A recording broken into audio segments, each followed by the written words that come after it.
Oh, funniest monologue I've ever heard. Heard you many, many years. Yeah. Tonight was the funniest, so enjoy it. Don Rickles proved comedy didn't need any sort of safety net. What a build-up. You're great, you're great. Now I'll talk to the dummy. These are times Don Rickles had zero filter. Rickles pranks Frank Sinatra. Hey, Frank, it's good to see you. I just was hanging around in the hall, and they said Frank Sinatra's here, and I've never met him, you know. And I get the chills. You'll excuse us, won't you? Certainly. Marco Mangananzo was hurt. Marco Mangananzo? Fambino Bombazzo. 2 bullets in the head Thursday.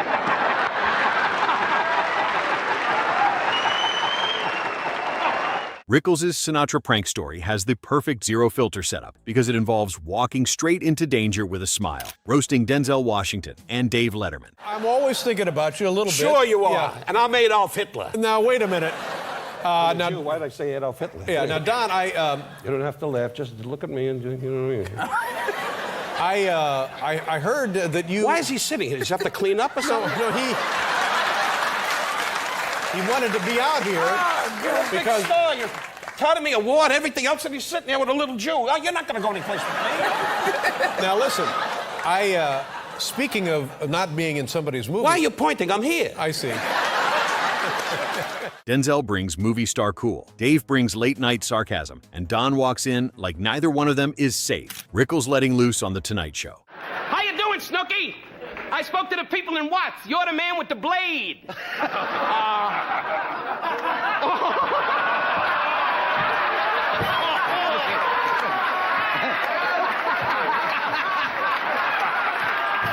blade!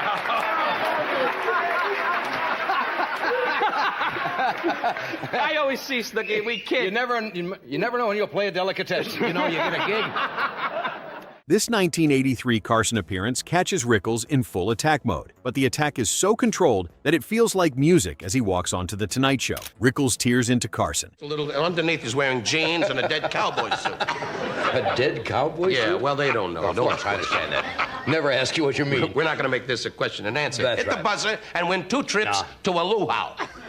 That's an Now, island. you went to England, and you entertained for the royal family? Shut up, Freddie. If you knew more than me, you'd be a guest. Anyway, You don't see him over here, No. do you? That's right. I love that. Ever since he did Bozo, he's drunk with power. It's Bonzo. Bonzo. Here's your Bonzo. Bonzo this. Bonzo. Rickles doesn't focus on one person in this Carson clip, which makes the whole set feel like a rotating firing squad, laying into Ed McMahon over his engagement. Anyway, why do you do that? Your What? tie's laying right. Why do you do that? It's a nervous habit. Well, nervous habit? Well, get over it. Go to a rest home or something. Did you get engaged, Ed? Yes, I did. Sorry. Anyway, did you see the girl he got engaged to? Certainly have. Oh, God. It's like the front of a bad bus. No, Ed, she's a pretty girl. Oh. You gotta be alone on the highway, searching, wandering. If you don't get Bambi, you get her. Rickles going after Ed McMahon's engagement gives him a perfect excuse to treat a happy life event like open season. Rickles' non-stop one-liners. That's similar to a big thing in the Midwest with the trucks. You see on ESPN, they pull the trucks. No. No. Well, with the tractors, when they pull it, well, they have that kind of contest. No. No. Okay. Okay. It's called Hurt the Jew and Ask for Trouble. I understand you're going to appear on Take your time. Take your time. You know, when you're on 26 years, sometimes you sit there and go, come on, John, try to remember who you are. Try to remember. Sit there. I'll tell you this. You're going to be a new... You're going to... This is a new thing. Since you're on 26 years in the competition, he's suddenly leaning over going, John don't look good. He don't look good. Gee whiz. Rickles' 1989 Carson appearance feels like a veteran walking into his home arena and refusing to act sentimental about it, turning Mr. Warmth into the opposite of warm. Actually, I hardly ever travel. I know you don't, because, and I have a great statement about that, because my Can we hear family, it? it's a classic. My family says, my mother says, Boulder Dam and the Colorado River, it's America. What do you need, Europe? Because you got money? And the doctor's going, she's alive!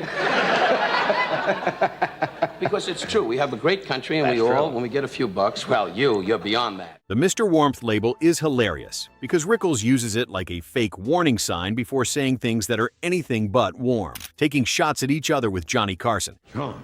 Don, Are you the governor of Guam?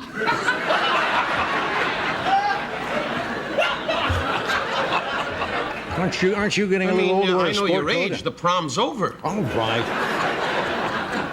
I mean, It's summer. I know, but you're dressing like some Chinese yo-yo or something. You look like Hong Kong Charlie. Hong Kong Charlie. How you feeling, Ed? Very good, Don. Keep your name alive. Great. Thank you. Johnny and Rickles are at their best when the interview stops feeling like guest and host and starts feeling like two old fighters sparring for control, laying into Johnny as a Rhinestone Cowboy. Am I dressed wrong? I got a rodeo cowboy and a guy on a highway alongside me here. I feel like I'm some yo-yo at a state institution. That was a funny bit at the... Gee, we laughed back there.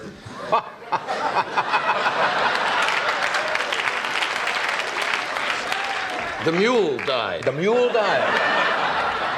I wasn't watching you, actually. I was backstage with Bob Hope. That's America, and I kept saluting him, and he, painted stars on his face and hoisted them. Johnny's Rhinestone Cowboy look gives Rickles the kind of visual target he could destroy in seconds, as Don doesn't have to search for material, because Carson has practically walked into the room dressed as the punchline. His final Carson appearance still has teeth. You've never been in Iowa in your life. You can bet your... No, I've never been in Iowa, but I read about it. You usually call us and tell us. You don't tell him because he gets a breakdown. But you have been a guy that's traveled a lot and have gone through a great deal in life. And I wish you and your wife a lot of happiness. I figure a week, tops. Tops. You have no problem because you get moody and just walk away. No, I don't. Anyway, Rickles' final Carson appearance carries extra weight because the history between the two men is already built into every laugh, as he could have treated the moment with pure nostalgia. But that wouldn't have been Don. Getting heated when Letterman asks about Casino. Then I said, Bob, I'm here to discuss Casino with you. This big film with Joe Pesci and Sharon Stone. It's all about Las Vegas, the inner workings of that, the casinos. The mob days in the 70s and 60s, Very which exciting I lived film. through. Which I... You actually worked out there then, didn't you? That's correct. Yeah. he won a prize. You've just won 2 weeks in Laughlin. You ever been there? Yeah, I know. Down on the river. Yeah. Yeah, I know Laughlin. Just sit in a ferry boat and go, gee, man, my shoes are wet. Anyway, so... Letterman asking about Rickles' Casino role gives Don a chance to play offended, defensive, and hilarious all at once, as the topic is technically a film promotion, but the moment itself is pure talk show combat. I went in there and I said to Bob, it's really nice meeting you. He said, I have an earache. And I left. But he's a great guy. And then I met Scorsese the next day and went up to his hotel. So is it a big part, Don? Are we going to see you? Is it going to be in and out and that's it? Does the Academy Awards mean anything to you? Well, yeah, kind of. Kind of does. Dave needles him about the role, and Rickles reacts like the entire interview has become an insult to his dignity. The fun comes from not knowing exactly how much of the irritation is real, and how much is Rickles turning annoyance into performance. I must say, I was not here. I was in Hong Kong and Singapore, and I heard good things about it. You're living really a charmed life, then. I really did. I heard Larry King had mentioned, about the show, and then I went on with my business and tried to get over it. But, no, I hear you did a wonderful job. Yeah, well, really good. did. Let's just keep it that way. Okay, fine.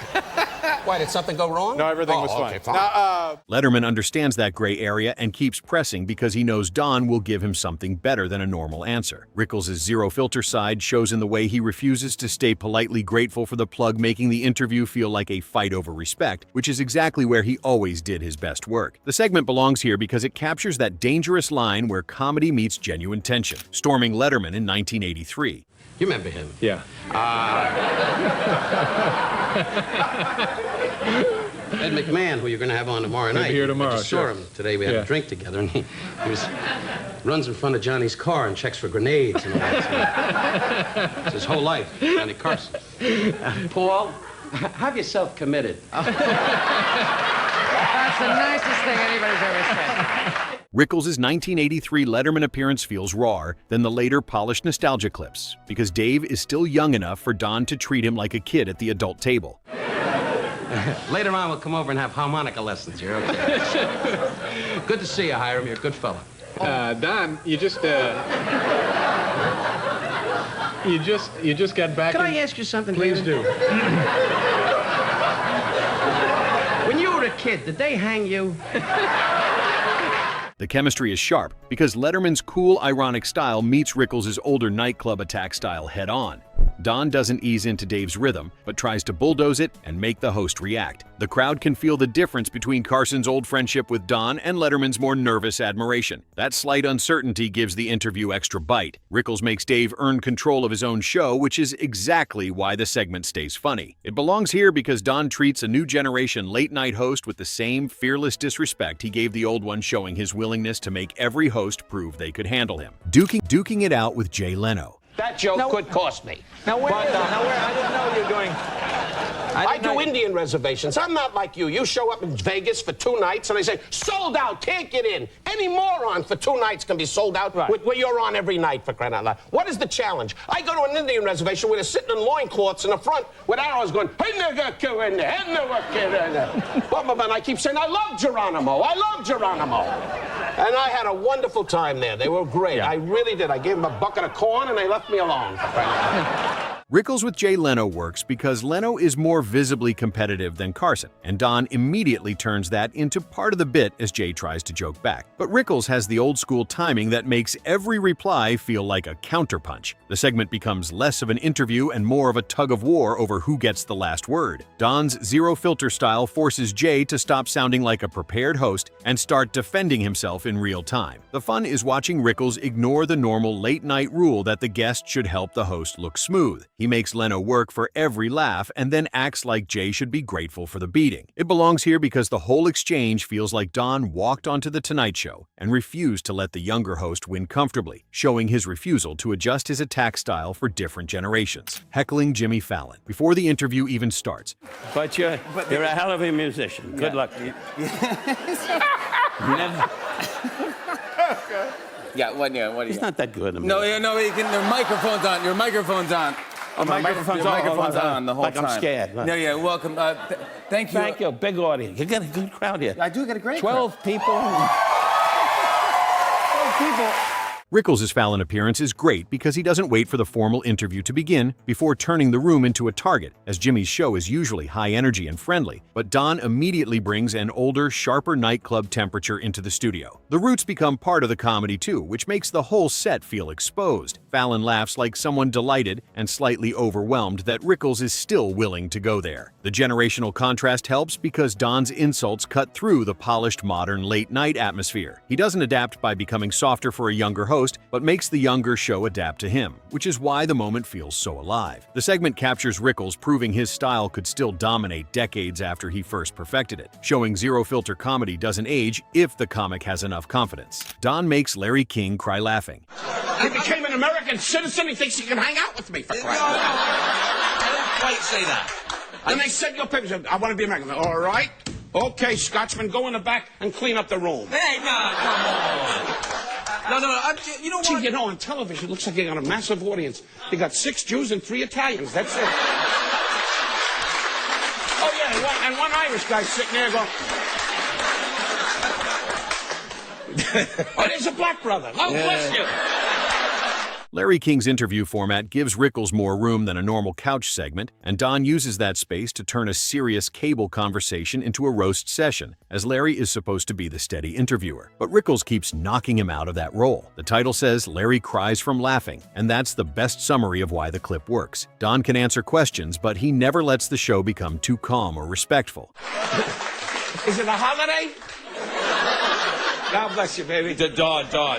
His insults feel especially funny in the CNN setting because the environment is more formal than Carson or Letterman. That contrast makes every jab feel louder. It belongs here because Rickles proves he could break the rules of almost any talk show format and still leave the host laughing too hard to stop him showing his gift for turning even news network interviews into comedy combat zones. Don Rickles spent 5 decades showing that you could insult Frank Sinatra, roast every host from Carson to Fallon, and still become everyone's favorite guest because his zero-filter style made celebrities realize getting destroyed by Don was better than being ignored by anyone else. The 16 moments in this video captured a comic who never learned to fake respect, never softened for younger audiences, and never apologized for turning every stage into his personal firing range. Which host do you think handled Rickles the best? Write your answer in the comments and subscribe for more classic and unforgettable comedy moments.